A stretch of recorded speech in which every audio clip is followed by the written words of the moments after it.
The title of today's talk is A Time for Prophets. When I became a minister at UUCP, one of the things that moved me was our honored UU tradition of what is called freedom of the pulpit. It means that a minister has the freedom and the responsibility to speak from conscience without fear of censorship. This vision was powerfully championed by a person named James Luther Adams. Many of you Unitarians are aware of him, but for those who don't, he was the most influential UU theologian of the last century. Adams believed that faith should never be passive, but rather socially engaged and morally courageous. He was known to have said, prophetic congregations are places where people make history instead of being pushed around by it. I see some nods, and I'm going to say it one more time. Prophetic congregations are places where people make history instead of being pushed around by it. Prophetic faith is not about predicting the future. It's about courageously speaking truth in the present.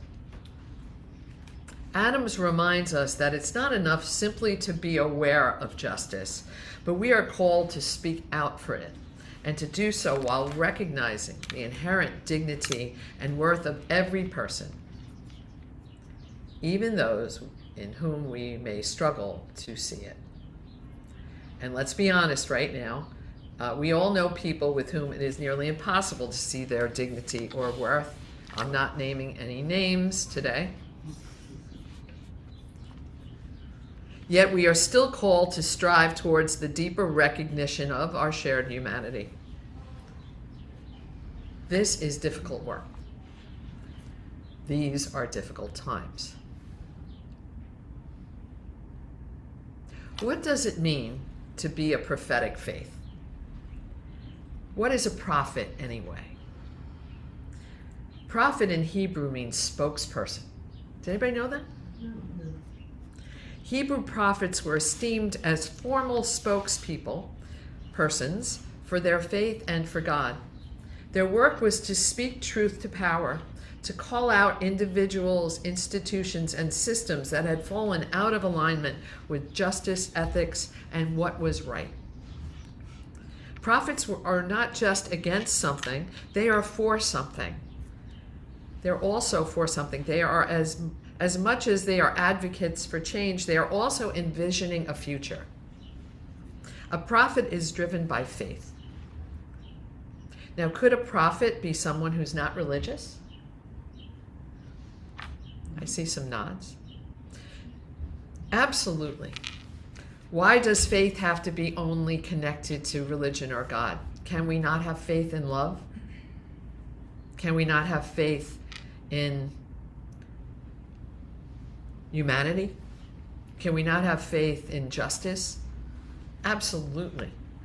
These are all driving factors behind prophetic truths. During times like these, it helps to find inspiration. And who better to look to than our modern day prophets, those who are continuing to inspire our country or our world for equality, compassion, and justice. So perhaps some of the prophetic voices of our own time are not always found in churches or temples.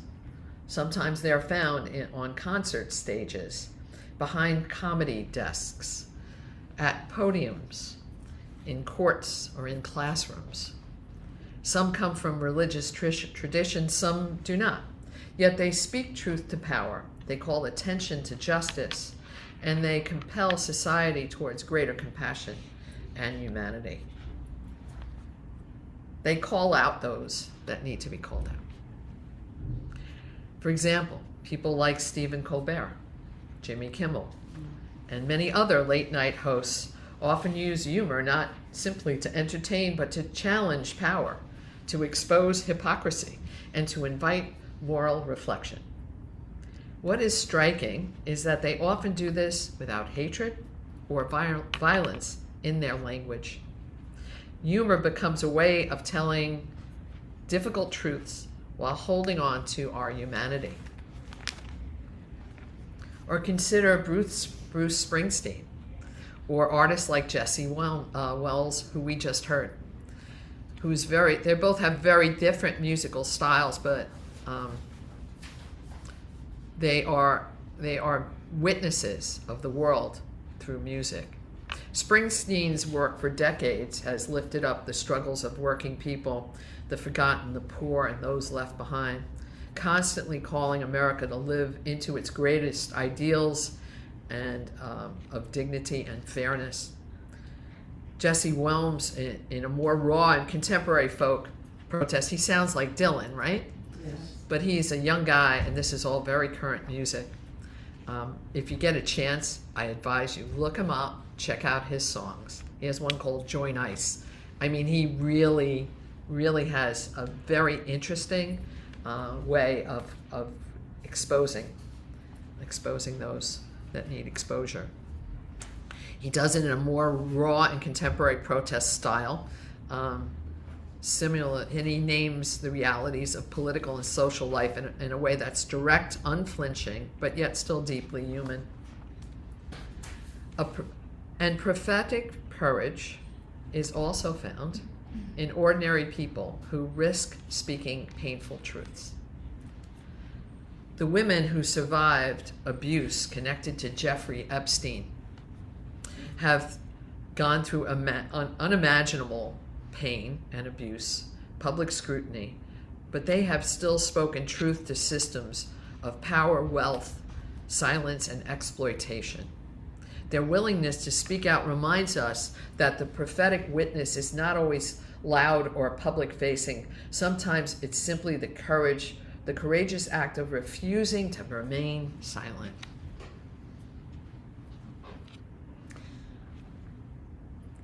You know, we often think that, we look at the religious leaders that are speaking in Washington today that Patricia brought up.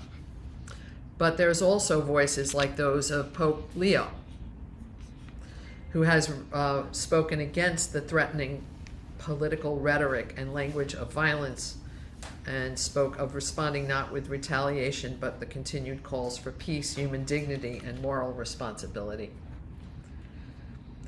He has seized his responsibility of speaking out and pushing back. And then there's voices like Sharon McCann, who's sometimes known as America's government teacher. I don't know if anybody's heard of her. She encourages civic understanding, critical thinking, and respectful dialogue in divided times. And she was asked to do the commencement speech this year at Utah Valley University, which is where Charlie Kirk was assassinated early on. And because of political pressure, backlash, and the government threatening to pull their funding from the university, she was uninvited to speak. So in many ways, this incident was the inspiration of today's service. When I heard about that, that's the trigger for me. When political leaders threaten to defund or they threaten defunding or punishment as a response to voices they want to silence, we have to be clear about what that means. So that is government censorship. That is not cancel culture. People say, oh, it's cancel culture. No, it's not. See, cancel culture is, it is imperfect, yet it evolves from the social reaction or pressure, public pressure to make a change. Government censorship involves people in positions of power using authority, using funding or threats to silence voices they oppose. Sharon McMahon, and every person I've mentioned today, from comedians to musicians to religious leaders to survivors to ministers,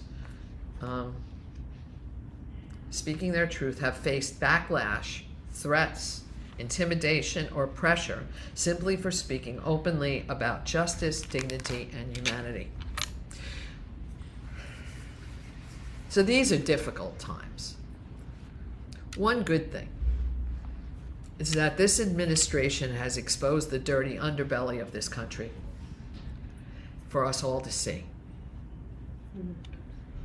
And we can't, if we choose to see it, let's say. But for those who choose to see it, we can see it. It is not so hidden, as it has been for many since the beginning of this country. Let's call it what it is. This government-sponsored censorship is the antithesis of our fifth principle as a Unitarian Universalist congregation. So we as Unitarians are called to speak out about this. Our fifth principle is the right of conscience and the use of democratic process within our congregations and in society.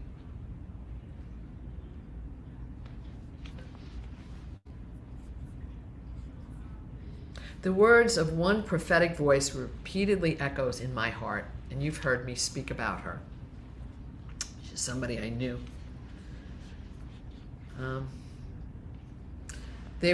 These words were spoken during the Stonewall Uprising when Stormy DeLaveray, as the story is told, was being beaten and dragged into a police wagon.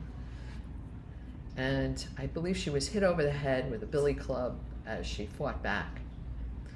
And what she said, her last words when they were dragging her into that van, she stuck her head out and she said, Isn't anybody going to do something?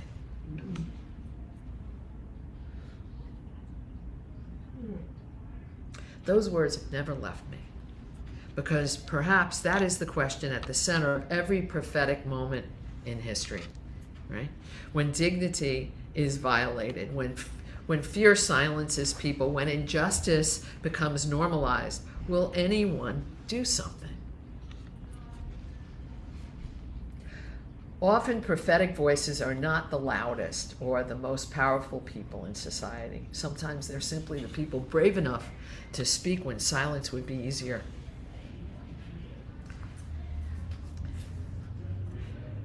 So perhaps one of the clearest lessons prophetic voices teach us is that speaking truth to power cannot stop with inspiration alone.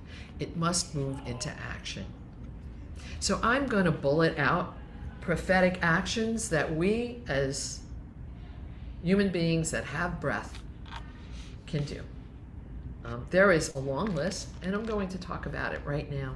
And sometimes we feel like we can't do anything, but we could all do something.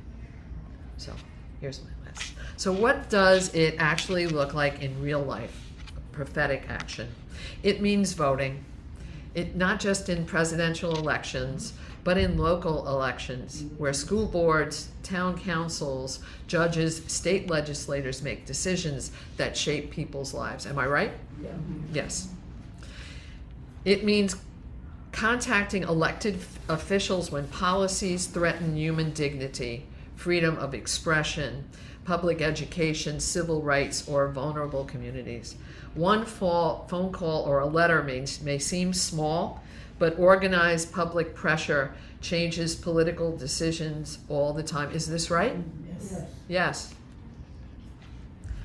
It means supporting independent journalism, independent journalism, educators, artists, libraries, universities, organizations that protect free expression and democratic values. Do you agree? Yes, absolutely. Yes. It means showing up at rallies, town halls, school board meetings, community gatherings, instead of withdrawing into silence and cynicism. Democracy weakens when good people disengage. What do you think? Yes? It means participating in initiatives that spur progressive voters to the polls, like sending postcards to swing states. Yes? Yes. It means correcting misinformation before passing it along. It means learning how government works. It means having conversations rooted in facts rather than outrage. What do you think? Yes?